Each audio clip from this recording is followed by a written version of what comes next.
Hey guys, tonight we're going to drift back to ancient Rome and explore one of the most unique and luxurious aspects of Roman life, the public baths.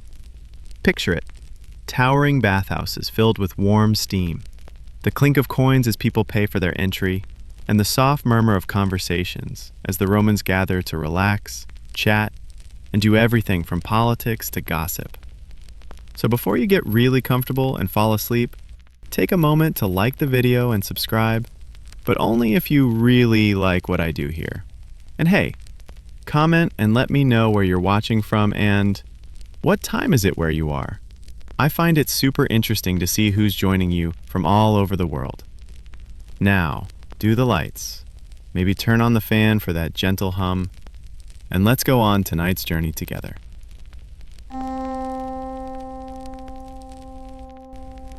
The baths weren't just a place to get clean. They were an entire experience, a slice of social life that was as integral to Roman culture as gladiator games and Roman forums. You're probably thinking, okay, but they didn't have rubber duckies, right? Well, not exactly.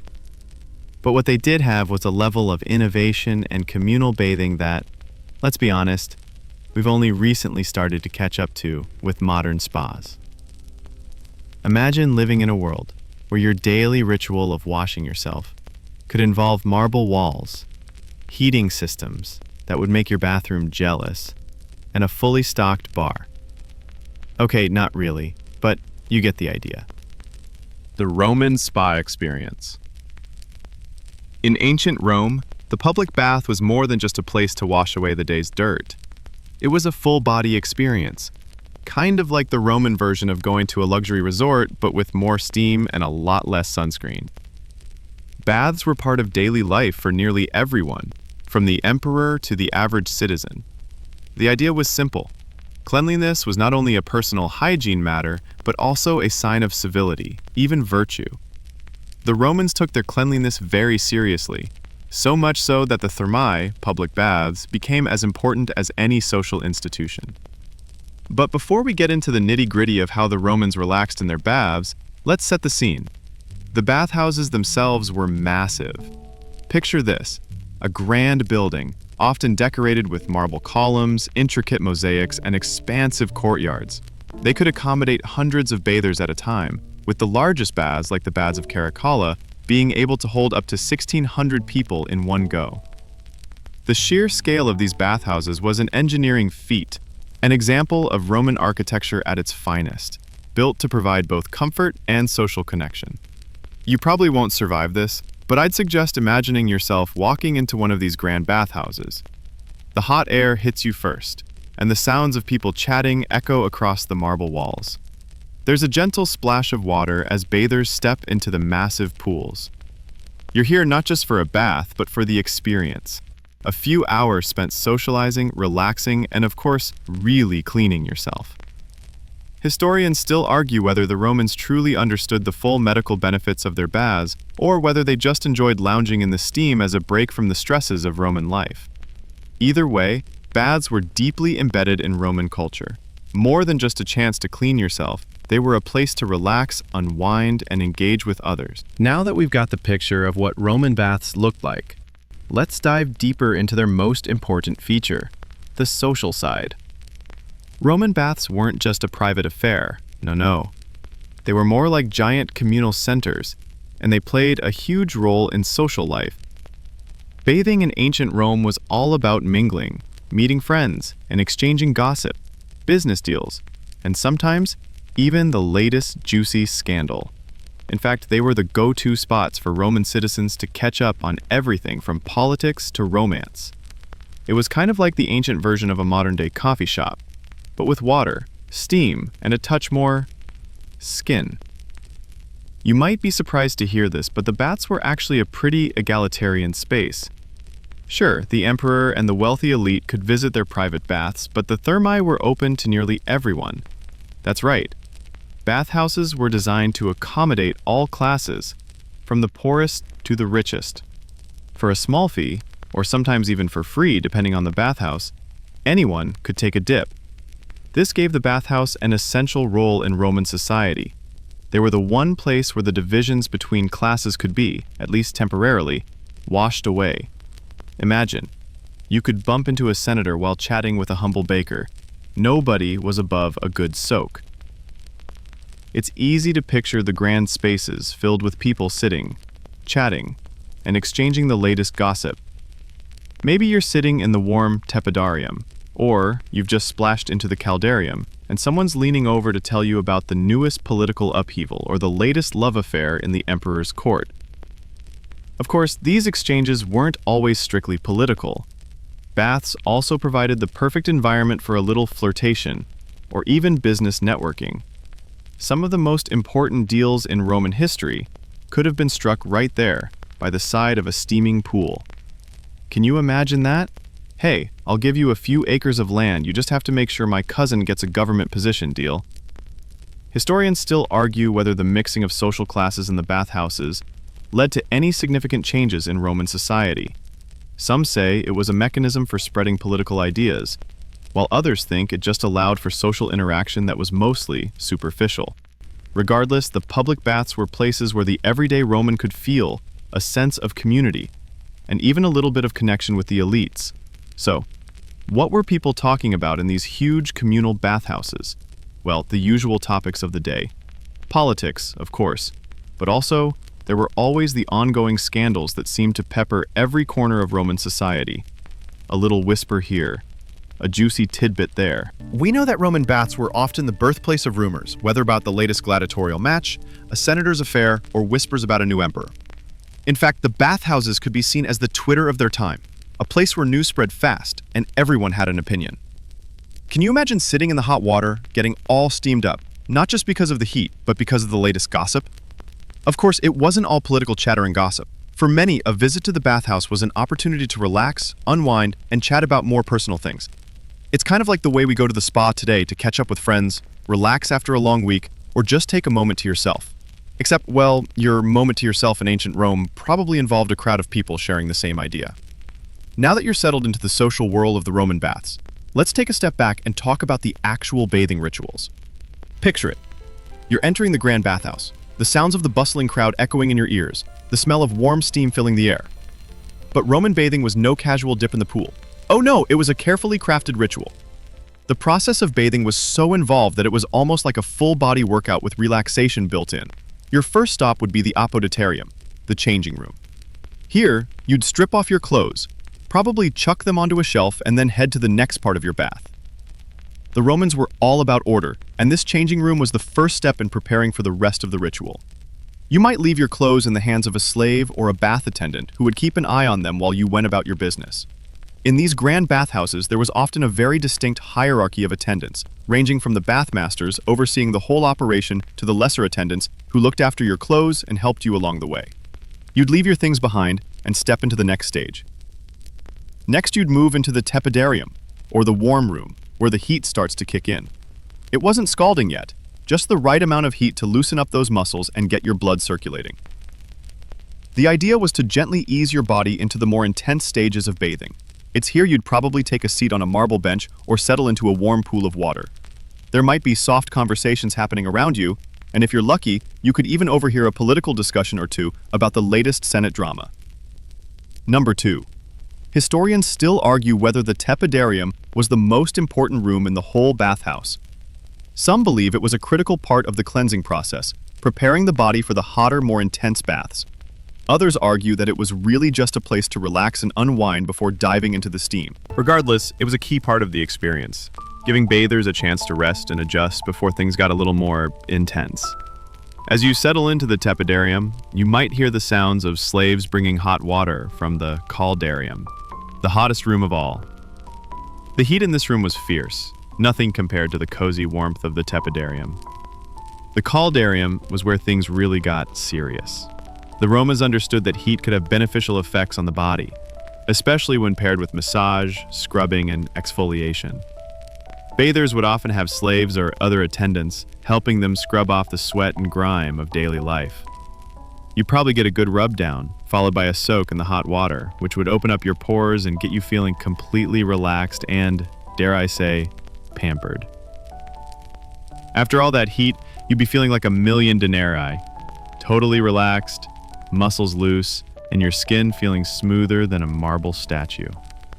But we're not done yet. No, the caldarium was just one part of the process, and next came the cool down.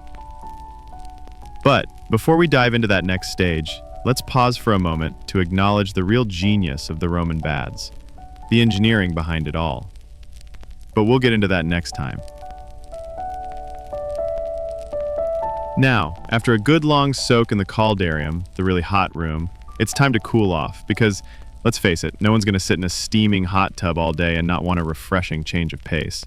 Enter the frigidarium, the cold room, the grand finale of the Roman bathing experience. After all that heat, your body craves a bit of relief, and nothing does the job quite like a plunge into chilly water. It's the Romans' version of hitting the reset button, like stepping out of a sauna and diving into an ice-cold pool. This room was often designed to be starkly different from the warmth of the other rooms, chilly, echoey, and as refreshing as a cool breeze after a long, hot day. This cold plunge wasn't just for fun. It had real, tangible benefits. The Romans believed that the sudden shock of cold water had all sorts of health benefits.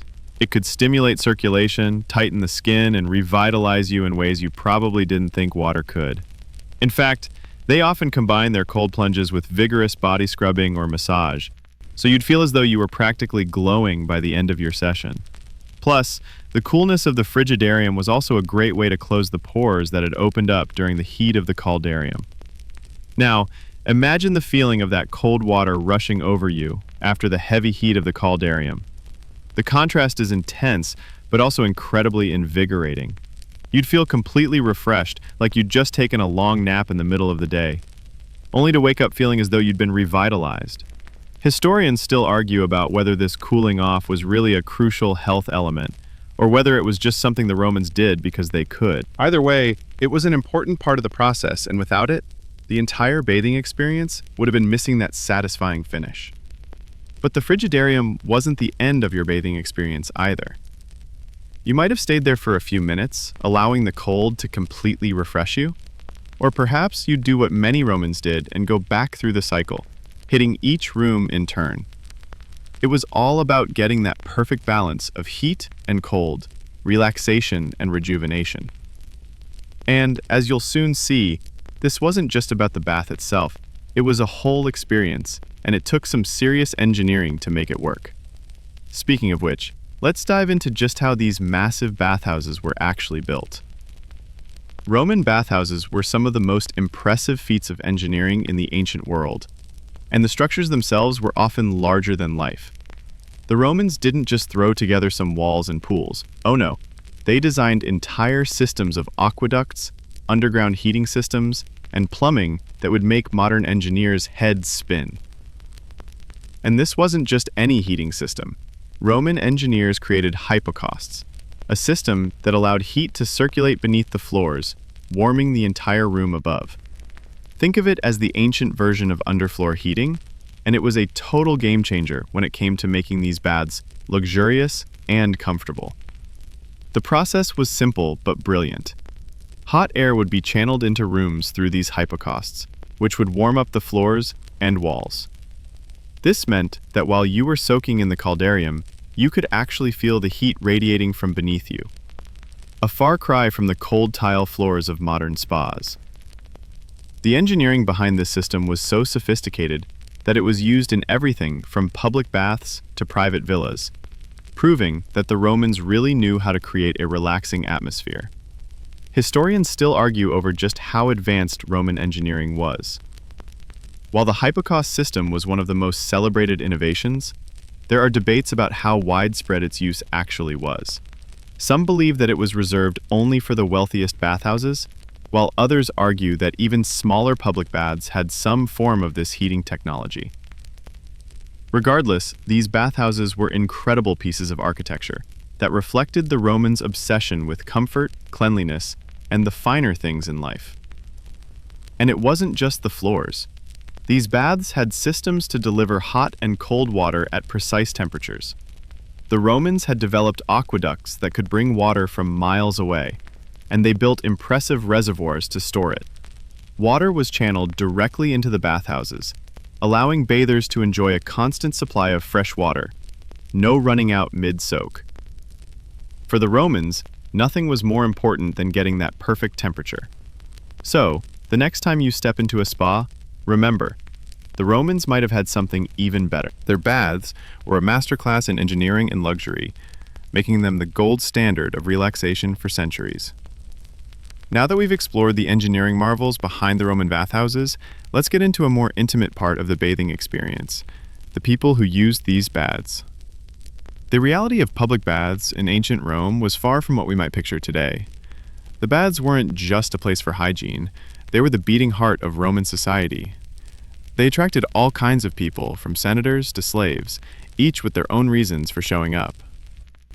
But regardless of their social status, they were all there for the same thing: relaxation and refreshment. In ancient Rome, public baths were as much about socializing as they were about cleanliness. You might be scrubbing off the day's dirt, but you could also be trading the latest gossip, meeting a future business partner, or engaging in a deep philosophical debate. Romans believed that bathing was an important social activity, almost like a daily ritual of connection. The bathhouses, with their sprawling pools and rooms, allowed people to come together and interact, mixing across class lines in a way that was almost unheard of in other parts of the world. The baths weren't just a place to get clean, they were the place to be. You can imagine what this might have been like. A senator relaxing in the tepidarium next to a merchant, both chatting about the news of the day. Maybe a local poet or two would be hanging around, reading out some new verses to a small audience. Or a couple of wealthy patrons might be discussing the latest political developments while they soaked in the heat. Some bathhouses even had libraries and gymnasiums, so you could work out, read, and bathe all in the same space. It was a true community experience. Historians still argue whether this egalitarian approach to bathing was the key to the Roman success at building a strong, unified society. Some believe the baths were a vital tool for fostering communication across social boundaries, while others think the communal nature of these spaces was simply a reflection of Roman values of public life and participation. Either way, what's clear is that the Romans saw bathing as far more than a way to stay clean. It was a way to stay connected. But it wasn't just about socializing with those you knew. Romans also used the baths as an opportunity to meet new people. The idea of walking into a public space full of strangers might seem intimidating to us. But in Rome, it was just part of life. People didn't bathe in private. Public baths were where everyone went. You'd enter the bathhouse, find a place to sit, and then the conversations would unfold around you.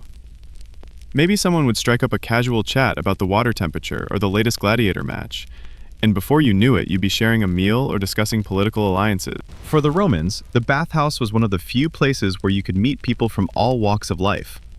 The baths also offered a certain level of privacy within the public space, especially in areas like the balnei, the smaller neighborhood baths, or in the private baths of the wealthy. These spaces were often designed for people who wanted a more intimate bathing experience, away from the crowds. But whether you were in a public or private bath, you were still participating in this great communal activity, something that bound Roman society together in a way few other institutions did. Now, let's talk about the staff who helped run these bathhouses.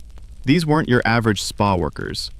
Many of them were slaves or hired workers, performing tasks that ranged from cleaning the pools to massaging bathers and serving refreshments.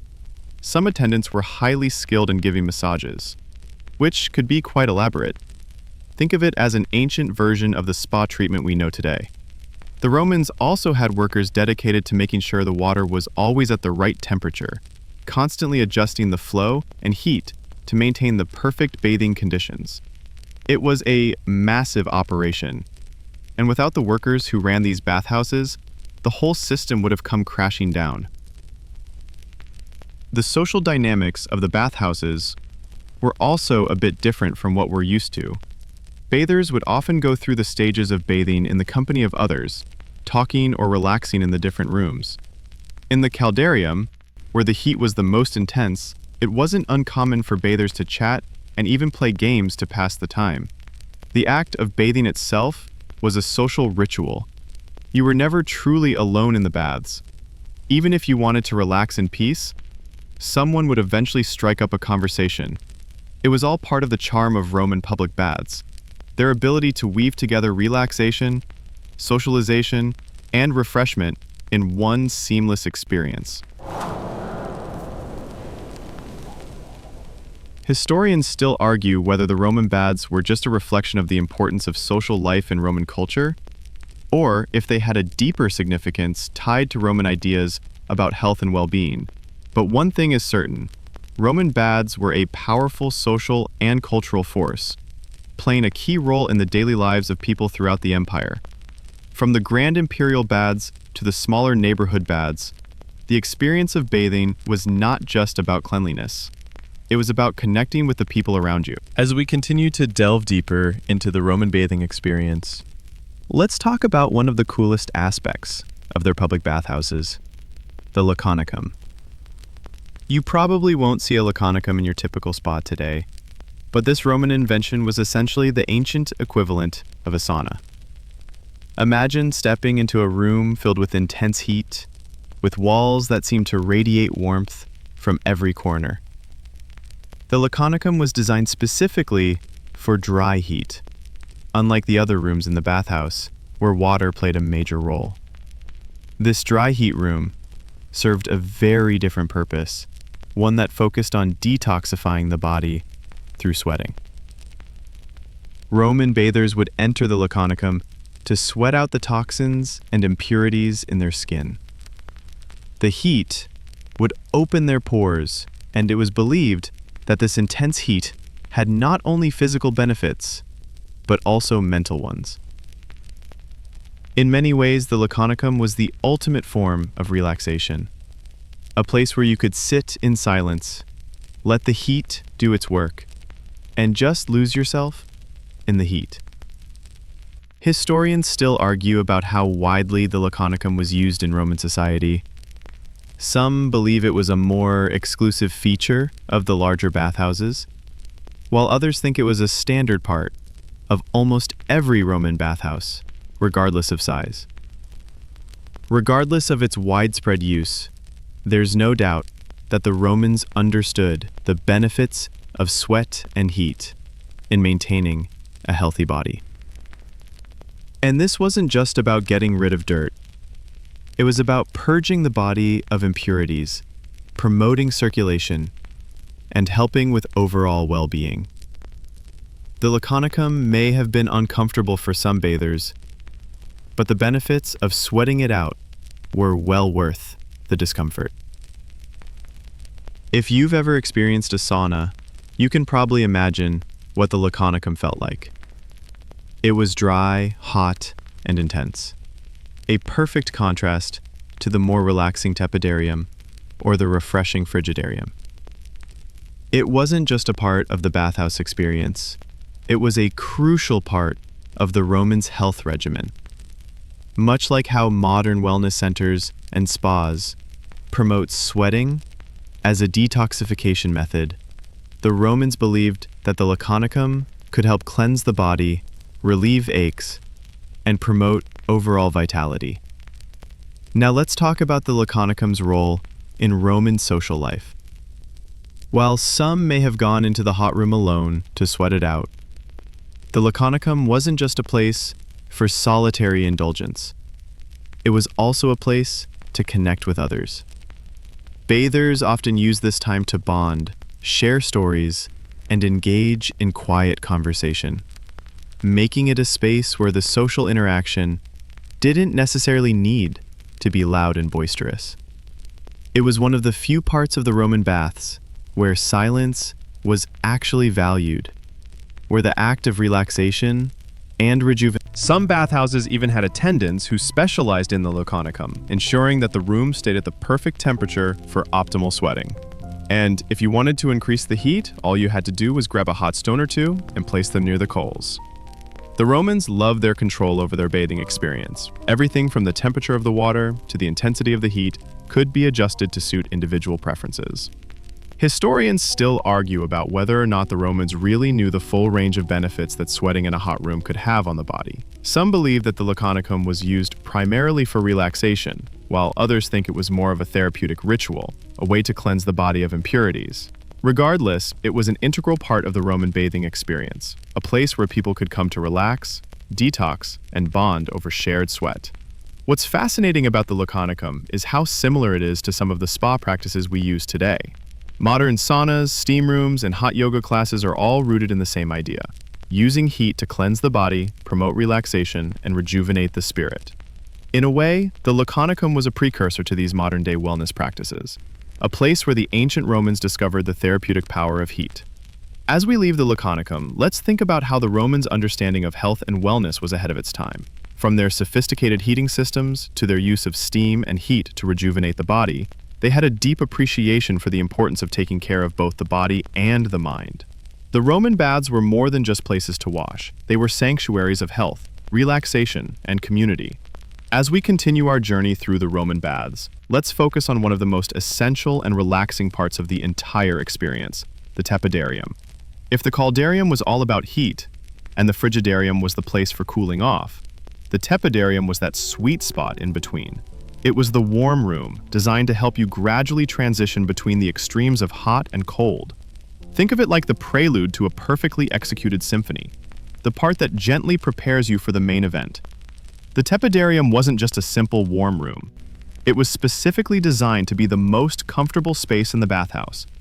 The temperature was set to a moderate warmth, not hot enough to make you sweat, but just enough to relax your muscles and get your blood circulating.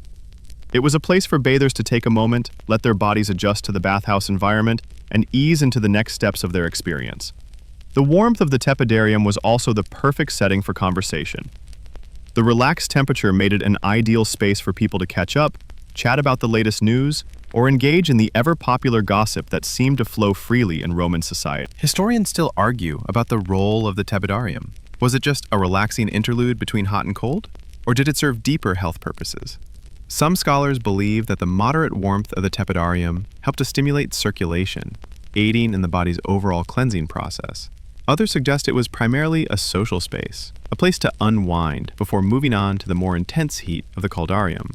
Regardless of its precise role, the tepidarium was a vital part of the Roman bathing experience, offering the perfect balance between the extremes of the other rooms.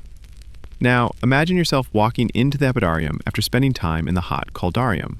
Your body is warm, but not overwhelmed by heat.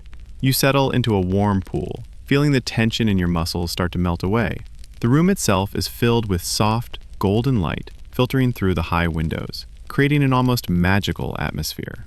The water is perfectly warm, just enough to feel like a cozy embrace. The air is filled with the sounds of quiet chatter and gentle splashes, and you feel your mind begin to unwind as much as your body. It's in this room that the Romans would really slow down and allow themselves to fully relax. No rush, no hurry, just time to settle into the warmth and catch up with friends. The tepidarium allowed bathers to transition from the heat of the caldarium to the cool of the frigidarium without shock, easing the body into a more comfortable state. For the Romans, this wasn't just about physical comfort. It was also about finding a moment of peace in the hustle and bustle of their daily lives. While we're on the subject of the tepidarium, let's take a moment to consider how the Romans viewed the concept of balance. They weren't just concerned with physical hygiene. They believed in balancing their body, mind, and spirit. The entire bathing ritual, from the warm embrace of the tepidarium to the cooling relief of the frigidarium, was about achieving a sense of equilibrium. It's a concept that resonates with us today. In fact, many modern spa treatments, from hot stone massages to balanced heat therapy, have their roots in the practices of ancient civilizations, like the Romans. The ancient Romans knew something we're still trying to understand today, that true relaxation comes from balance. Too much heat, and you'll feel drained. Too much cold, and you'll feel rigid. The tepidarium was the room that helped bathers find that balance, that sweet spot of warmth that allowed them to feel both comfortable and rejuvenated. Historians still argue whether the tepidarium was more important for health or for social reasons. Some believe that it was a space for health-conscious Romans who wanted to ease their muscles and improve circulation, while others think it was simply a communal space designed for relaxation and conversation. Whatever the case, the tepidarium was undeniably essential to the bathing experience. It was a moment to breathe, to relax, and to find your center before moving on to the more intense parts of the ritual. As we leave the tepidarium behind and prepare to move on to the next phase of our journey, Remember that this room wasn't just about comfort. It was about creating the perfect environment for Roman bathers to unwind. It was a place where the stresses of the day could melt away, and where the Romans truly embraced the art of relaxation. Now that we've journeyed through the tepidarium, that warm and soothing sanctuary, it's time to enter the real heart of the Roman bathing experience, the caldarium, the hot room. This was the room where the Romans truly went all out. The heat was intense and the air was thick with steam. The caldarium was where the magic happened, the place that made all the earlier stages worth it. This room was designed to help bathers sweat, detox, and truly feel the power of heat on their bodies. In this room, the temperature would have been so high that it could feel almost unbearable. Picture yourself stepping into the caldarium. The warmth hits you immediately. The walls are radiating heat, and the air feels thick as you take your first steps toward one of the large pools. You sink into the water, and almost instantly, your muscles start to relax. The intense heat causes your pores to open, and sweat begins to pour off your skin. The Roman bathers believed this sweat was a way to rid the body of impurities, a therapeutic cleanse that revitalized the body and mind. Now, the caldarium wasn't just about sweating it out. It was also a place for relaxation and indulgence. Romans often combined their time in the hot room with a variety of body treatments. This is where attendants or slaves would come in to help with exfoliation. The hot water and steam made it the perfect environment for deep scrubbing. And the attendants would use tools like strigils, scraping tools, to remove dirt and dead skin. Imagine a nice, thorough rub-down while you lounge in the hot water. You'd feel rejuvenated, almost like a new person by the time you stepped out of the caldarium. Historians still debate whether the caldarium was more about luxury and indulgence, or whether the heat served a more medicinal purpose. Some argue that it was a key element of the Romans' health practices, that it had actual healing benefits by stimulating the circulatory system and opening the pores. Others suggest that it was simply a space for pleasure, where bathers could enjoy the heat and the communal experience. Regardless, it was undeniably the most intense and therapeutic part of the bathhouse. The heat in the caldarium wasn't just about physical benefits. It was also about the experience. You'd find a lot of people relaxing, lying back, and taking in the warmth, all while talking with friends or even strangers. Conversations would flow easily as people lounged in the heated waters, sharing gossip, stories, and ideas. You might overhear a discussion about the latest political scandal, or listen in on someone telling tales of their adventures in faraway lands. The caldarium was a place where the Romans came to relax, detox, and unwind, but also a place where they could socialize and connect with one another. In some of the larger bathhouses, the caldarium would be lavishly decorated with intricate mosaics, marble columns, and even statues, creating a truly immersive experience.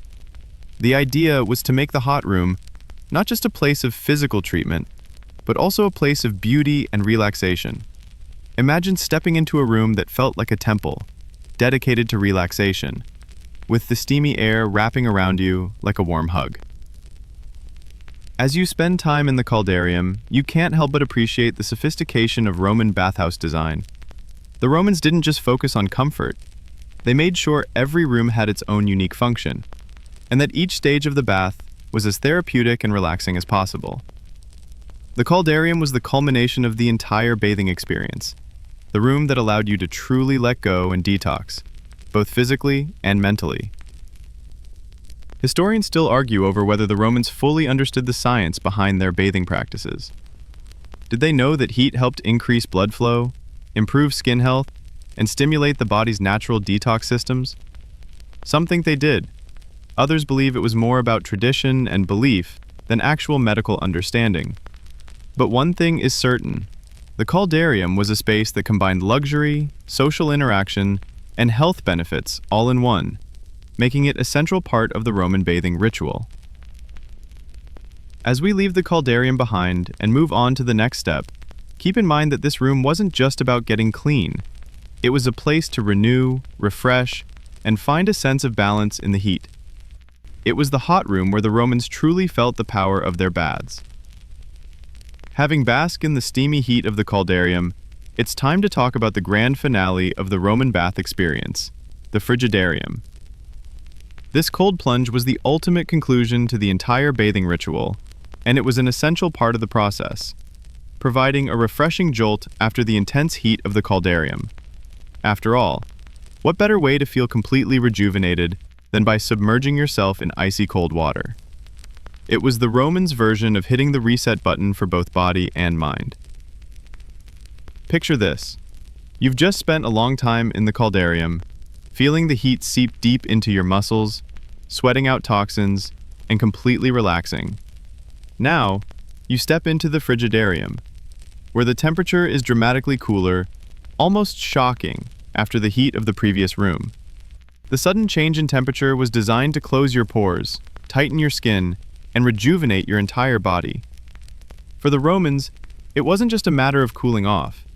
It was an integral part of the therapeutic process. The cold plunge served as a way to stimulate the circulation and restore a sense of balance after the intense heat. For some bathers, the frigidarium was a necessary shock to the system, a revitalizing jolt that helped to reset both body and mind. It was the perfect way to end a bath, refreshing, invigorating, and, as some bathers would say, rejuvenating in ways that you couldn't get from just the heat alone.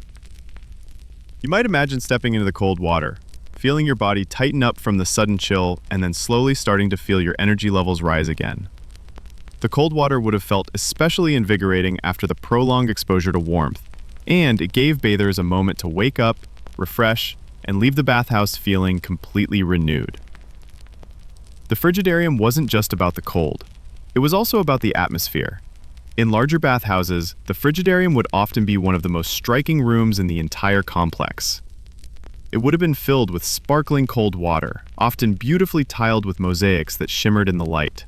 The room might have been lined with benches where bathers could sit and allow the chill to soak into their skin, resting and chatting with others as they experienced the refreshing relief.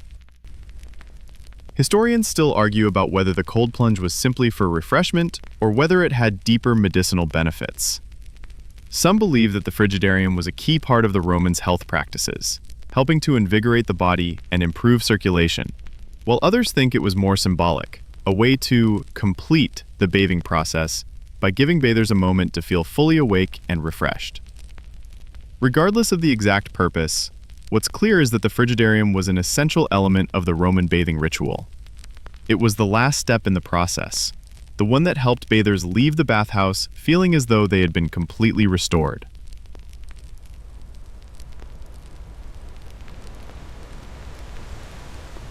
After stepping out of the frigidarium, you would likely feel a renewed sense of energy, your skin feeling smooth and refreshed, your body and mind fully reinvigorated. For the Romans, the cold plunge was just as important as the heat. It was a necessary part of the balance that made the entire experience so effective. And let's not forget that, while the frigidarium was meant to be refreshing, it was also another place where Romans could interact. You might have taken a quick cold plunge and then sat down on a bench, chatting with your friends, or perhaps overhearing a bit of the latest news or gossip. It wasn't just about the physical effects. It was another opportunity to socialize, even if you were wrapped in the cooling relief of the frigidarium. Some bathhouses even had pools or fountains where you could take a quick dip, while others focused on providing a more subdued experience, with minimal decoration to help bathers truly focus on the cooling effect of the water. No matter the style of the bathhouse, though, the cold plunge was the universal finishing touch that provided the necessary closure to the bathing ritual. Historians still debate whether the cold water immersion in the frigidarium was truly as beneficial as the Romans believed. Some suggest that the cooling effect on the body helped reduce inflammation and improve skin health, while others think it was more about the feeling of rejuvenation it provided. Regardless, the frigidarium was as central to Roman bathing culture as the hot rooms, offering a way to bring the body back to a state of balance and feel completely refreshed. Now that we've experienced the full cycle of the Roman baths, from the warm, soothing tepidarium to the intense heat of the caldarium, and finally the refreshing jolt of the frigidarium, let's take a moment to reflect on the health benefits that the Romans believed they were reaping from this luxurious bathing routine. For the Romans, bathing wasn't just about cleanliness. It was about taking care of the body, mind, and spirit. The baths were seen as a place to rejuvenate and refresh, and Romans had a deep belief in the healing properties of water and heat. At the heart of the Roman bathing practice was the belief that hot water could help relieve stress, ease muscle tension, and improve circulation. The heat of the caldarium and the sweat generated during the bath were thought to help purify the body, rid it of impurities, and stimulate the circulatory system. The Romans also believed that the hot water could help with joint pain, relieve aches and pains, and even improve skin health by opening the pores and allowing toxins to be released. It wasn't just about feeling good, it was about feeling better. Historians still argue about whether the Romans had a true understanding of the health benefits of their bathing practices, or if it was more based on tradition and belief. Some scholars believe that the Romans were ahead of their time, understanding the therapeutic effects of heat and water on the body, while others argue that it was just a coincidence. Either way, the baths were seen as an essential part of daily life, and the Romans took their bathing rituals very seriously. They believed that regular bathing was essential for good health, almost like a daily medicine for the body. But the benefits of the Roman baths weren't just physical. Bathing was also seen as a way to unwind, clear the mind, and relax. In a society as busy and chaotic as ancient Rome, the baths were an opportunity for Romans to take a break from their hectic lives, recharge, and relax. Bathhouses were often places of conversation, relaxation, and socializing, where Romans could unwind and talk about everything from politics to the latest gladiator games. This aspect of mental relaxation was just as important as the physical benefits. Imagine yourself stepping out of the bath, feeling rejuvenated and refreshed both physically and mentally. Your body is relaxed, your mind is clear, and the stresses of the day have melted away. The Romans knew that taking care of yourself wasn't just about the body. It was about finding balance and relaxation for the mind as well. Roman bathhouses weren't just places for the elite or the wealthy either. Public baths were designed to be accessible to nearly everyone, regardless of social status. While there were certainly lavish baths built for the elite, the average Roman could visit a bathhouse for a very affordable fee, and sometimes even for free. This allowed the practice of bathing to be a communal activity that brought people together regardless of class. The bathhouse was a place where you could meet people from all walks of life, from senators to farmers, and engage in conversations that helped build social connections and relationships. In a way, the Roman bathhouse was the great equalizer, a place where the barriers of class were temporarily washed away.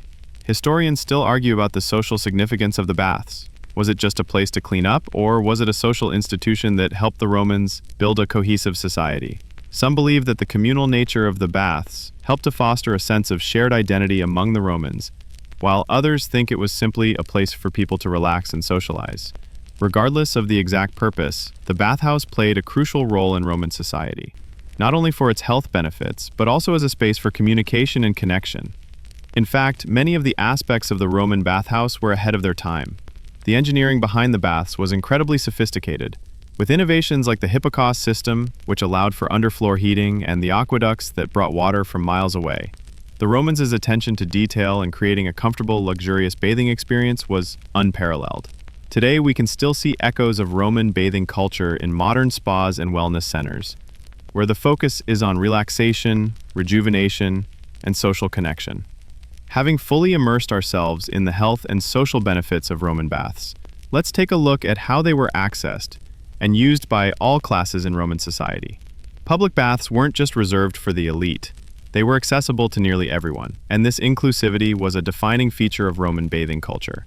Imagine walking into a grand bathhouse with soaring marble columns, the sound of water splashing, and the low hum of conversation all around. Whether you were a wealthy senator or a humble merchant, the Roman baths were an egalitarian space where the divisions of class seemed to evaporate. For most Romans, a trip to the public bath was an affordable luxury. The cost of entry was low, often only a small fee, or in some cases, no charge at all, depending on the bathhouse. This allowed almost anyone to take part in the communal bathing experience, creating a space where people of different backgrounds could mix freely. The bathhouses weren't just about bathing. They were about community and interaction. The fact that people of all walks of life could gather in these spaces created an important social dynamic that made Roman society more connected. Historians still debate the social impact of these communal spaces. Some suggest that the Roman baths played a role in promoting a sense of unity, breaking down social barriers and allowing for open communication between different classes. Others argue that, despite the seeming egalitarianism of the baths, there were still significant class distinctions within the bathhouses. The wealthy could afford to enjoy private baths, while the poorer classes were left to make do with the large, crowded public baths. Nevertheless, the baths were more inclusive than many other public spaces, and for that reason, they were a crucial part of Roman social life. One of the most fascinating aspects of the Roman bathhouse system was the way it served as a reflection of Roman values. The Romans believed in the importance of physical cleanliness as a sign of personal virtue and discipline, but they also saw bathing as a way to promote social harmony. The baths were spaces where Roman citizens could come together, forget about their social rank for a while, and engage in discussions ranging from politics to philosophy to everyday life. This shared space was integral to maintaining the social fabric of the empire, providing an environment where people could bond over the common experience of relaxation and rejuvenation. Picture yourself walking through the grand entrance of a Roman bathhouse, passing through the apoditarium, changing room, and stepping into the warm embrace of the tepidarium. Around you, bathers of all social standing are relaxing and chatting. In one corner, a senator is discussing the latest political news with a merchant. In another, a teacher is imparting a lesson on the newest philosophical ideas. And yet, for all the differences in status, there's a shared sense of community in the air. The bathhouse, in many ways, was a place where these societal boundaries blurred, if only for a short time. The public bathhouse wasn't just for men either. Roman women also enjoyed access to bathhouses, though often in separate facilities from men. Roman women would visit the baths, either in the morning or in the afternoon, for their own private bath sessions. Some bathhouses even had women-only hours to ensure that women could enjoy the space without feeling uncomfortable. For women, the bathhouse was a space for socializing, relaxation, and beauty treatments. It was common to see women applying oils, exfoliating, and even getting massages while chatting with other women. In fact, the baths became a space where Roman women could bond with one another in a way that was rare in other areas of Roman life. In larger cities, public baths were not just scattered throughout the urban landscape. They were part of the city's identity. These baths were often massive complexes, with facilities that included not only hot and cold pools, but also gymnasiums, libraries, and even gardens. The Baths of Caracalla, one of the largest and most famous bathhouses in Rome, was a massive complex that could accommodate thousands of people. These baths weren't just about cleanliness. They were a place to relax, exercise, socialize, and even enjoy entertainment. The bathhouses became centers of Roman life, reflecting the empire's dedication to physical well-being, leisure, and socialization. Historians still debate whether the presence of such large public bathhouses contributed to the Roman Empire's success in fostering a sense of unity among its citizens. Some believe the bathhouses helped solidify the Roman ideal of communal life, where all citizens, rich or poor, could engage in the same experience. Others think the baths served a more superficial purpose, allowing the elite to maintain their status while providing a semblance of equality in these public spaces. Regardless of the debates, it's clear that the Roman baths played an essential role in shaping the cultural and social life of the empire. As we've explored so far, Roman bathhouses were not just places to wash away the day's grime. They were integral parts of the Roman social system and culture. However, the grand scale and societal importance of public baths also had its drawbacks, particularly in the later years of the Roman Empire. While the baths remained places of communal gathering and relaxation for centuries, the decline of the empire also saw the slow decline of these bathhouses, marked by a significant shift in how people viewed public bathing and social spaces. One of the key reasons for this decline was the changing economic and social structure of the empire. As Rome and its provinces became more unstable, the lavishness of public baths became harder to maintain. The once immense bathhouses, which required constant upkeep, became increasingly difficult to support. The intricate systems of aqueducts, plumbing, and hypocausts needed for these massive complexes fell into disrepair as the empire's resources dwindled. The cold water that once flowed freely from aqueducts and the hot steam that filled the caldarium became luxuries that were no longer accessible to the average Roman. Historians still argue about the precise cause of this decline. Some believe that the fall of the Western Roman Empire in the 5th century led to the destruction of bathhouses due to a lack of maintenance, funding, and the growing instability of Roman cities.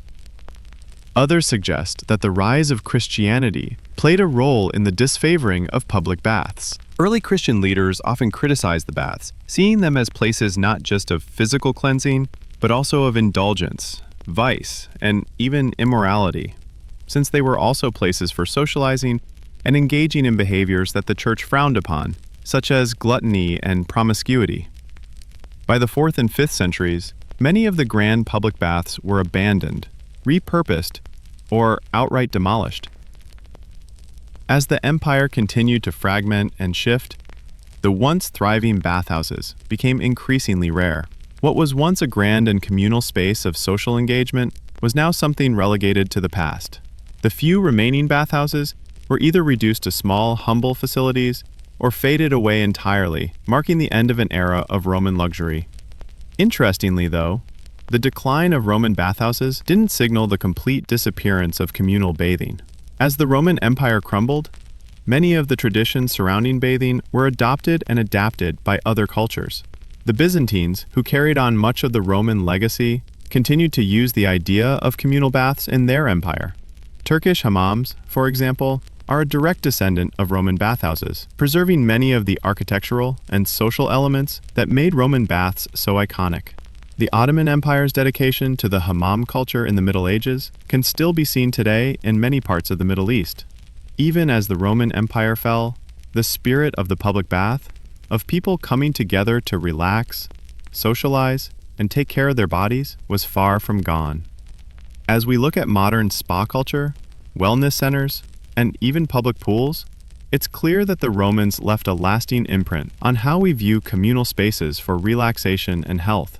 Historians still debate whether the downfall of the Roman bathhouses was purely a result of economic hardship, or if it was a combination of cultural shifts and new priorities.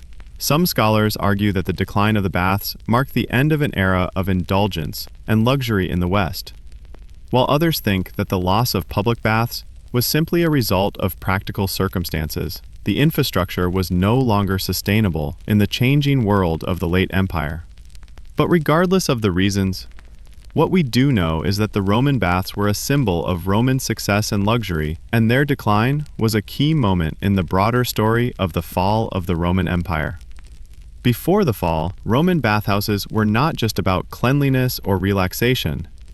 They were about connecting with others, building a sense of community, and even preserving health. They were a reflection of Roman values: public, inclusive, and committed to the well-being of its citizens.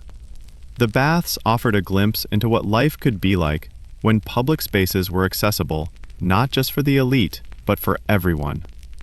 Even after their decline, the core principles of communal bathing lived on through the generations that followed. As we look back on the legacy of Roman baths, it's fascinating to consider the cultural and historical impact they had, not just on their own time, but for centuries to come. The fall of the Roman Empire may have seen the end of the grand bathhouses, but it didn't erase their influence. The cultural practice of bathing, the ideas of relaxation and wellness, and the integration of social and physical health that Roman bathhouses promoted continued to inspire later civilizations and even modern-day spas. In fact, as the Roman Empire disintegrated, the influence of Roman architecture and engineering continued to linger. Many of the building techniques developed by the Romans for their public baths, particularly in relation to heating systems and aqueducts, were not completely lost. The innovations in water transport and the principles of creating large communal spaces for socializing didn't disappear. As Europe entered the Middle Ages, it saw a decline in large public bathhouses, but communal bathing was still an essential part of the culture, particularly in places like the Byzantine Empire and the Islamic world. The Byzantine Empire, in particular, retained many elements of Roman culture, including the practice of bathing. The great baths of Constantinople, like the famous Chamberlain hammami, were inspired by Roman bathhouses. They, too, had heating systems, large spaces for relaxation, and areas for social interaction. These Byzantine bathhouses carried forward the architectural designs that were developed in the Roman era, keeping the tradition of communal bathing alive. It's easy to imagine that a bath in these spaces would have felt remarkably similar to one in ancient Rome, with the same focus on cleanliness, health, and socialization. And of course, when we think of Roman baths today, we often think of their influence on modern wellness culture. The idea of communal baths and spas has resurfaced in many forms in the 21st century. Modern-day spas, hot springs, and wellness centers all owe a debt to the ancient Romans. In fact, some of the finest spas in the world, places where people come together to relax, rejuvenate, and heal, take inspiration from the Roman tradition of bathing. These spaces aren't just about physical cleanliness, they're about creating a ritual of relaxation, mental peace, and community, much like the Romans did thousands of years ago. Historians still argue over just how much of Roman bathing culture truly impacted the Western world after the fall of the empire. While the large bathhouses might have disappeared, the cultural values surrounding communal bathing were certainly carried forward by other civilizations. The shift from communal baths to private bathing was a gradual one, influenced by changing religious and cultural norms. In the Christianized West, bathing became more personal and often associated with personal virtue rather than social gathering. But even as bathing practices shifted, the desire for cleanliness and wellness remained a central part of European society. Today, we can trace the direct lines of influence from Roman bathing culture to modern spa culture. From the luxurious hot tubs in contemporary spas to the communal saunas found in Nordic countries, the Roman approach to self-care and wellness is alive and well. The emphasis on relaxation, health, and connection to others continues to thrive in these modern spaces. It's incredible to think that the bathhouses of ancient Rome, designed to serve everyone from the wealthiest citizens to the poorest, are still shaping how we think about public and private relaxation spaces today.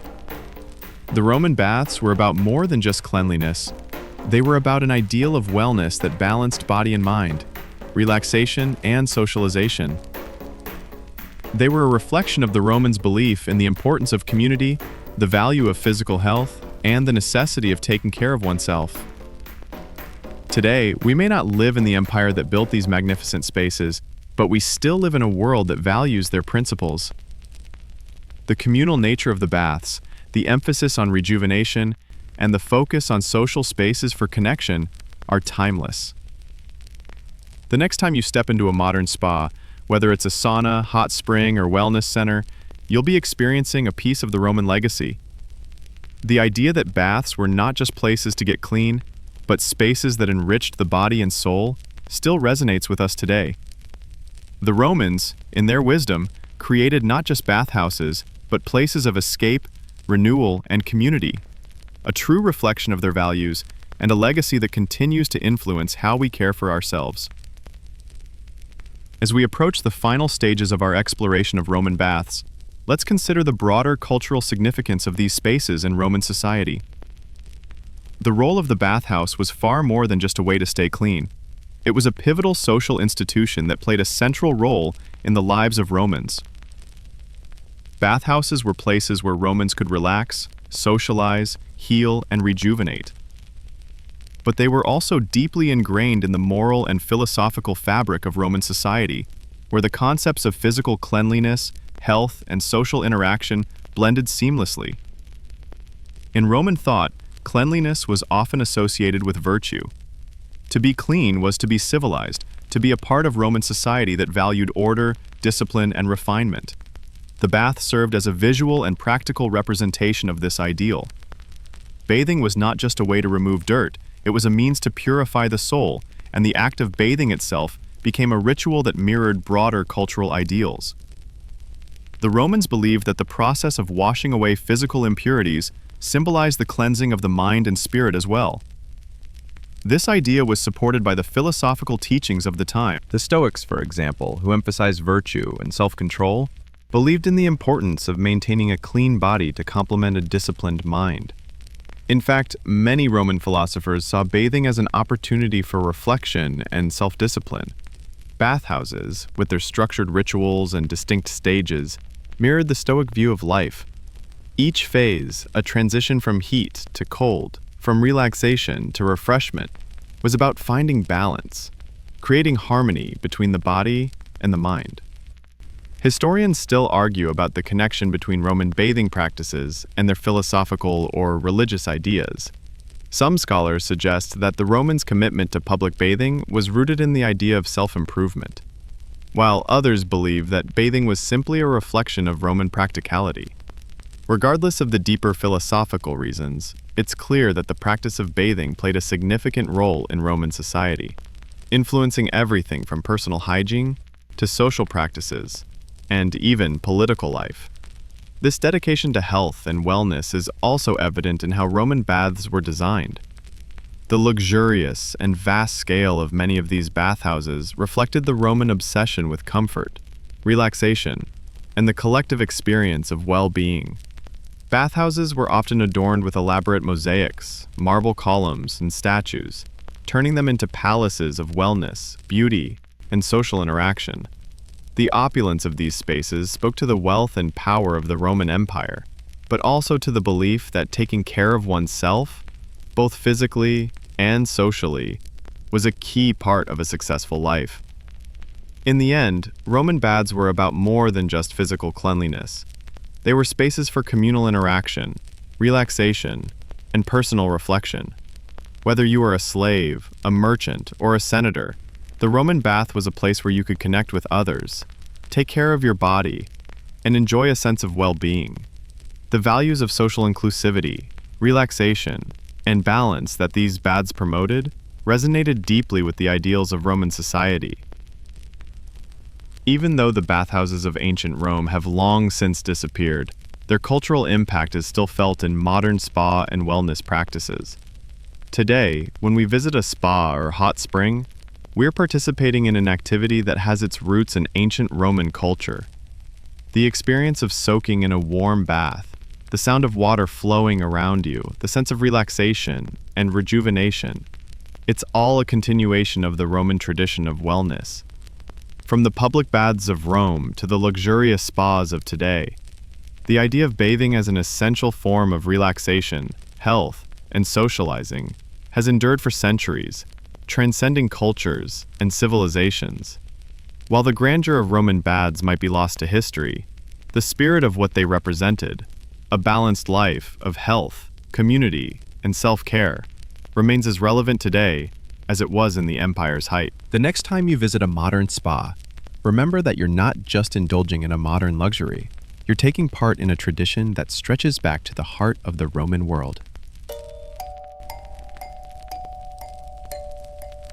As we come to the final chapter of our journey through the Roman bathhouses, let's reflect on how these ancient spaces, so full of cultural significance, have influenced the world we live in today.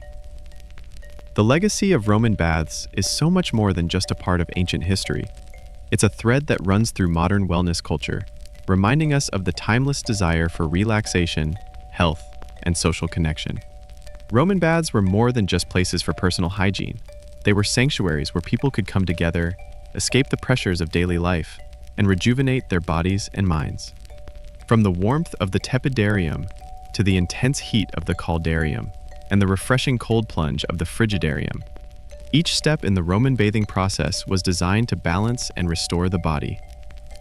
In the same way, modern spas and wellness centers are dedicated to achieving that perfect harmony between mind, body, and spirit. The importance of the communal aspect of Roman bathing cannot be overstated. These bathhouses were the ultimate social hubs, where people from all walks of life could meet, converse, and relax together. Whether you were discussing politics with a senator or gossiping with friends, the bathhouse was a place for connection, bridging social divides and creating a sense of shared experience. This is an aspect of the Roman bath that lives on today in many wellness centers and spas, where socializing and relaxation go hand in hand. The Romans' understanding of the benefits of heat, cold, and water was centuries ahead of its time. The hypocaust system, which heated the floors of bathhouses, is a brilliant example of Roman ingenuity in creating comfort. This same focus on the therapeutic effects of water and temperature has influenced modern spa practices, from saunas to hot tubs and even cold plunge pools. Many of the wellness techniques we use today, from steam rooms to massages, can trace their roots back to Roman bathing traditions. And while the grand bathhouses of ancient Rome may have fallen into ruin as the empire crumbled, the essence of Roman bathing culture hasn't disappeared. The idea of relaxation, healing, and social bonding through communal bathing lives on in modern wellness practices. We may not have the grandeur of the baths of Caracalla, but we still seek out spaces where we can disconnect from the world and reconnect with ourselves and others. Whether it's through a hot stone massage, a quiet soak in a hot tub, or a steam bath, we continue to practice the same rituals the Romans did, balancing our physical health with mental relaxation and connecting with the world around us. As we close this journey through the world of Roman baths, we can't help but admire how ahead of their time the Romans were. Their dedication to health, wellness, and social interaction through the practice of communal bathing is a legacy that has influenced countless generations. The ancient Romans understood that relaxation was not just a luxury, but a necessity for a balanced, well-lived life. A lesson that still rings true for us today. Now, as we wind down, let's take a moment to think about the simple pleasures that bathing brings. Whether you're soaking in a modern spa or just enjoying a quiet moment at home, remember that you're participating in a centuries-old tradition that values not just cleanliness, but well-being, community, and connection. The legacy of the Roman bathhouses continues to shape how we view relaxation, wellness, and social spaces, reminding us of the timeless human need to care for both body and mind. So, as you close your eyes tonight, think about the peace and relaxation that bathing brings. Let it wash over you, just as it washed over the Romans centuries ago. And remember, as the ancients did, the art of bathing is not just about getting clean. It's about finding balance, taking care of yourself, and connecting with others in the shared experience of rejuvenation.